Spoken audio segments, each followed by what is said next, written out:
am honored to come and brag on Roy Chapman Andrews Academy.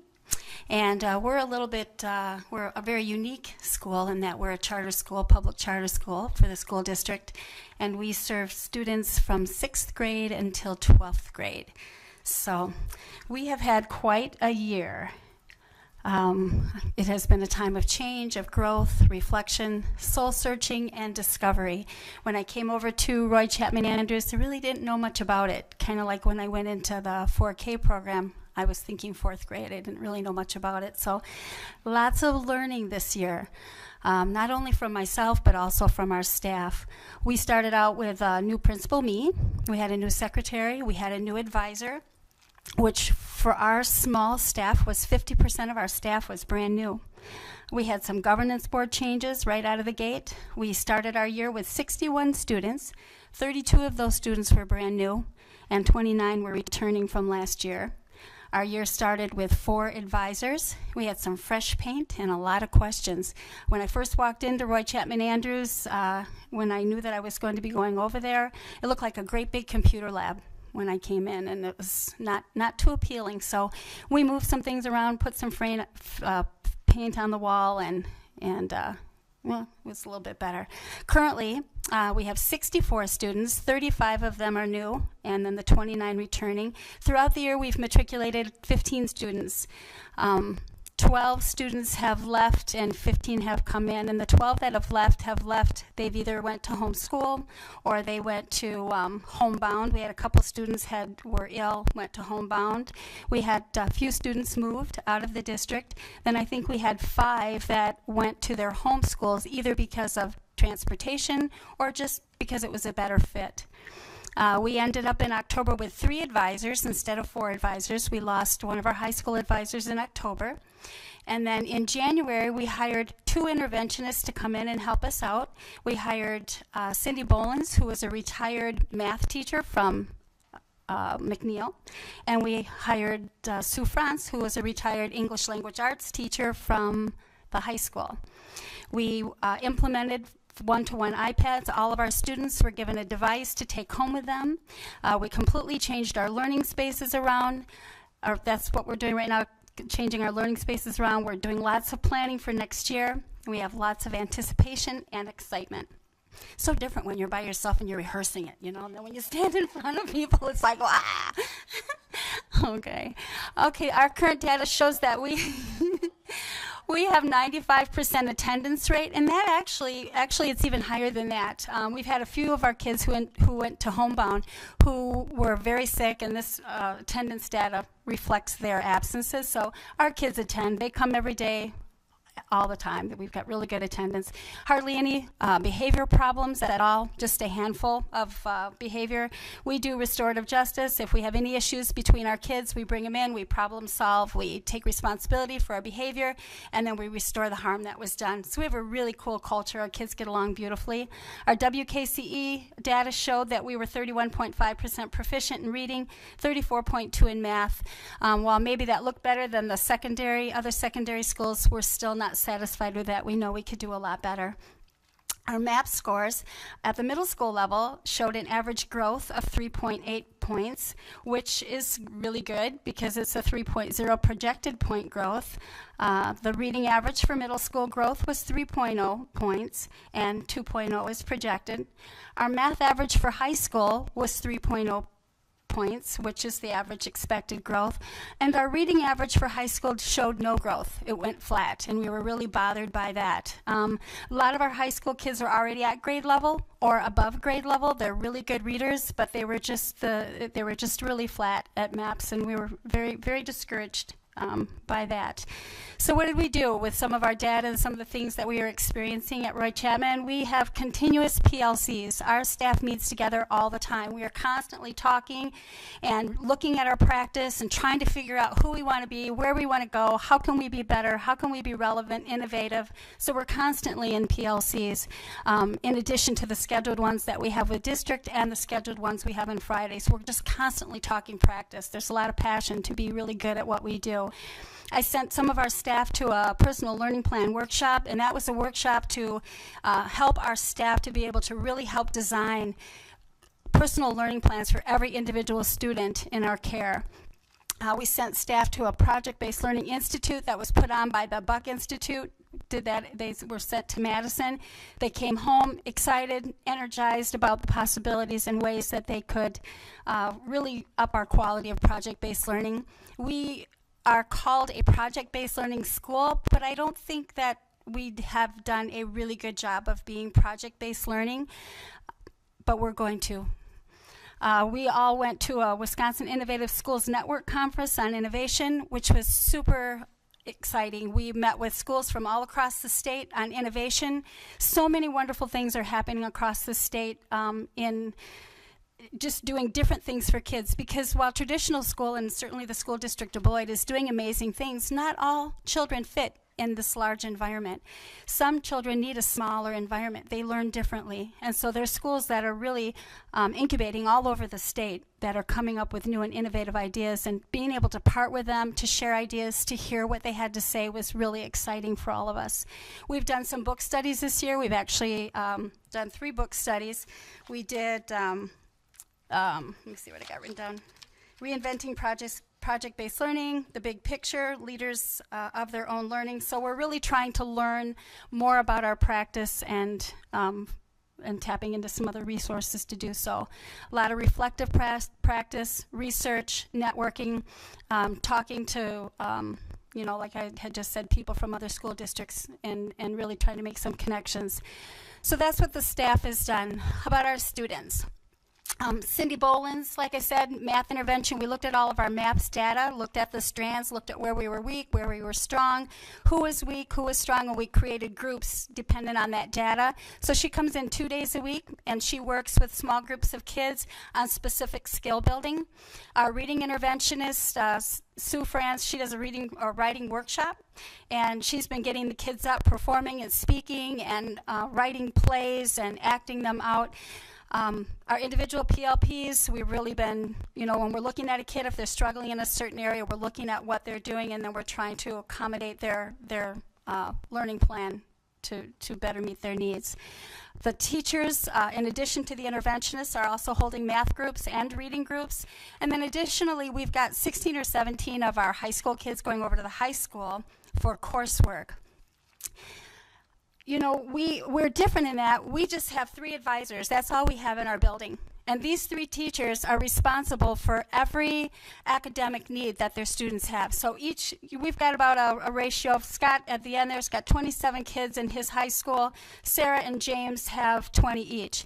But they're responsible for math, for English, for science, for social studies. They're responsible for enrichment, electives, for interventions, for after-school tutoring, for supervision. I mean, they do it all. They're the counselors. They're everything, because this is all that we have in our building to meet all of the needs that these students have. And I got to tell you, I am so proud of each and every one of them for what they have done this year and how they have handled me and the changes, and I have been on them. When I first came in and I started to learn about the practice of project-based learning and a charter school, I was really frustrated. I wasn't very impressed. I knew what the potential could be and where we could go with it, but I just found our practices falling short a little bit. So we really had lots of very courageous, strong conversations, and they were wonderful because they too want to be great. They want to do a really good job. So I have to give a huge shout out to James Jobe. He was our new hire this year. Sarah Palumbo, this was her 2nd year, and Scott Klein, he'd been in the program for several years, and he will at the end of this year be moving on. But I'm really proud of the job that they did this year in working with students and trying to create a better learning space for our kids. So what is our practice? We're a small community of learners. We're project-based, student-driven. We have one-to-one technology. We're the only building in the district that allows our kids to take the devices home. It's been pretty successful. We've had 1 theft, and we've had probably 3 screens that have cracked. But other than that, we haven't had too much difficult. Once in a while, we find inappropriate things on the device. We did how you do backpack checks in the high school? Well, we did an iPad check. And so we knew some things were going on. We called all of the iPads in, and then we checked them all out. And those students that showed that they were not using them appropriately, we wiped them clean. And we took away their ability to download things that they wanted to. It's been a learning experience, that's for sure. We are aligned with Common Core state standards. The curriculum is really built around standards, and they have to reflect the knowledge of those standards when they do a project presentation. We are really a family, a very close family, and we're working to build more community partnerships. These are just some pictures. Picture shows 1,000 words. Up in the left-hand corner, you have Miss Beth Clark there, and she's got all of the kids gathered around her, and I think that was at the beginning stages of our implementation, and she's kind of sharing the do's and don'ts of using the iPad. Over to the far right, Daphne, she's drawing a wolf. One of her independent projects was to create a mural in our hallway. It was a long white hallway, boring, and she wanted to jazz it up a little bit, so she had to write an essential proposal to say why she wanted to do it, what she needed to learn, what tools, resources she needed to gather to herself to be able to do it. So that's her working on her wolf. The Beloit Cancer Center, one of our gals wanted to do an independent project on the Cancer Center. She wanted to know what patients experienced when they went to the new center, so she went and she took a tour around it, and she did a real nice presentation on what's taking place in that beautiful building. Over to the right, Mr. Job was teaching the kids about friction in science. And so he took 2 phone books and he inlaid them page, and then he hung them, and then he hung by them. And it was a pretty good demonstration, and it really showed the laws of friction. The bottom one to the left is a student and her mom. We had them come in when we got the iPad so that the families could see what the kids were going to be working on, and they did some activities together, and it was a really nice intro event. The next page here, the top to the left, those are 2 math groups. So you've got James at the top and Sarah at the bottom. They've got kids gathered around them. They're sitting at a whiteboard table. We do our math on Alex Math. And Alex Math it has its faults, but it really has proven to do a nice job with our kids. So there they are working together on Alex Math. The far right-hand corner, I believe Mr. Job is doing an intro activity with, I think, an English language arts activity. In that back fish hole, or fishbowl we call it, it's all glass, there is a college student who came and is doing a seminar on Edgar Allan Poe poetry. We had the college came and they did different seminars with our kids the first semester. Down in the far right, you see many of our students working together, collaborating, helping each other out. And then on the left, just a group of our kids from one of the advisors. The original mission of RCAA, I saw this just recently and I really liked it. RCAA has went through a lot over the years. The history, there's been lots of challenges, lots of changes over the years. And then this was the original mission of RCAA, was to graduate capable and caring young adults for whom education is not a chore, but a tool to reach their goals they have set for themselves as a result of self-discovery and a culture that values them. Now, I put this picture of Harley down there because Harley did not attend first semester anywhere. She didn't go to school. And her brother Killian, she was supposed to be at Beloit Memorial High School, and her brother Killian was supposed to be at McNeil, and neither of those kids attended. Harley's mother is a hairdresser, and Scott was getting his hair done by Harley's mom, and she was sharing her frustrations with her kids not going to school. Scott said, "Why don't you bring them over by us?" And they both came over, they've enrolled, and they are there every day, and they're thriving. And they're not the only 2 kids like that. We have a handful of kids that were not attending at all, and now are coming to our school, and they're thriving. Because even though the school district is offering amazing things in our traditional ed, 4 through 8 and K4 through 3, some kids get lost in those great big settings. They just don't do well. They get lost, they're nervous, they're scared, they just don't do well. And she's one of them, her brother was one of them, and we actually have many in our program that are one of them. But in a setting like ours, that's small and intimate and cares, and his family, they do really, really well. So I just wanted to put Harley on there because I'm just really pleased that she's been attending every day. So now what? We are moving. We have a new home. We're going to write the Beloit Learning Academy. We're excited about that. We're working with a designer. Actually, I was hoping to have the plan even by today. It's been taking a long time. They've been working on it for about a month. It's crazy. Anyways, oh well. New staff, as I said, Scott's leaving. We have hired Elizabeth Watson, who is a science teacher from Beloit Learning Academy. And this is super cool because we've needed science, and so she's not only going to bring that scientific piece that we need, but she's also from Beloit Learning Academy, so she's going to bridge that gap between our programs, and I think she's going to be such a great asset to our team, and then also provide that bridge, you know, from the one program to the next. We're going to have lots of new practices. What we've been doing, what they've done in the past isn't what we're going to be doing in the future. There's going to be lots of changes. New culture.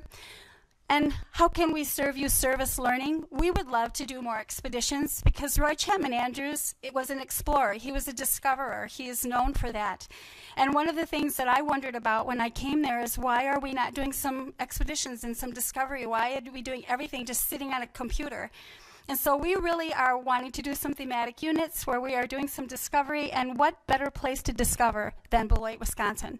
Those of us that have been here for a long time know that this is the greatest city ever, anywhere. We love it. It's innovative. It's always moving. It's got vision. The people that live here that have gone to school here and work here, we love this community. And we need our children to love this community as well. So we have lots of ideas about taking our kids out into our community, doing some service, sowing some seeds of service, and they're going to discover Beloit. And they're going to learn while they're doing that. They're going to be learning their math and their science and their social studies and their English language arts during that opportunity to discover Beloit. These are just a few things that are coming. This is a quote by Roy Chapman Andrews. Always there has been an adventure just around the corner, and the world is full of corners, and we're about to round another one. So, thanks.